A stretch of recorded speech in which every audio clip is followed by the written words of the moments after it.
I'm not just telling these things to you guys so we all get riled up and go out there and start trying to find and then essentially do exactly what the religious people do and go out there and find those ones who are doing that and kill them. That's not the point.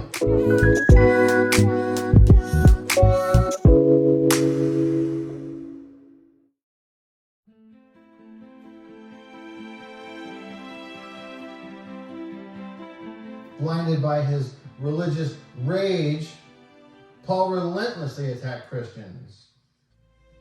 Notice, even trying to get them to blaspheme against God, trying to make them so they have an excuse to kill them.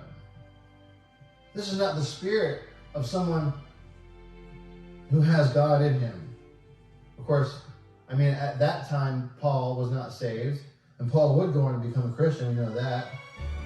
But this completely explains the Judaizers who would do that, who would follow the Christians around to foreign cities and to foreign countries, stirring up trouble, trying to have them killed, trying to turn them over to the Romans, as we said a few weeks ago, and the Romans didn't really have any problem with them in the beginning.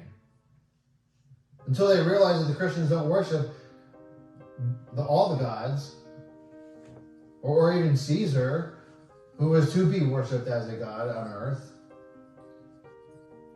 And then the mockery began.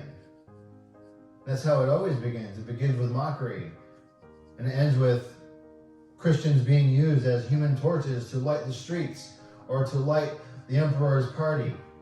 Or Christians being stuffed into burlap bags and being set out in the middle of the stadium, the Colosseum, to be killed by and devoured by lions at the games.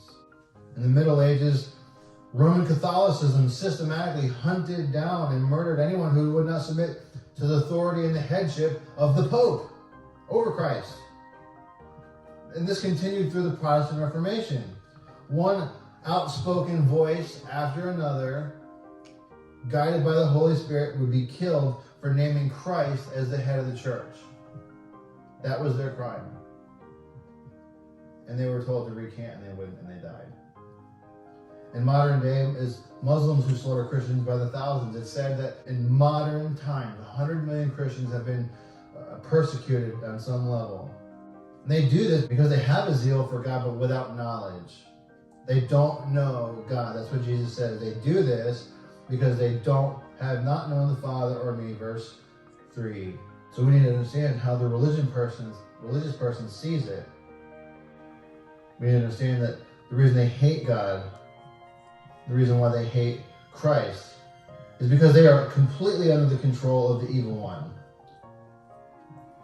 And knowing who controls them may help us to keep our focus when their time comes. When their hour of their mocking, their hour of their persecuting begins, will help us to remember these things.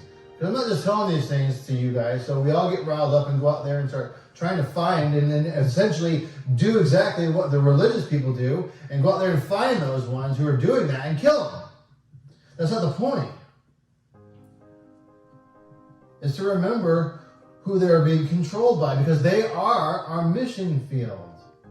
We're not supposed to hunt them down, persecute them, tell them why they're wrong and just to beat them, or if they won't submit and convert. And that's essentially what the Crusades were about.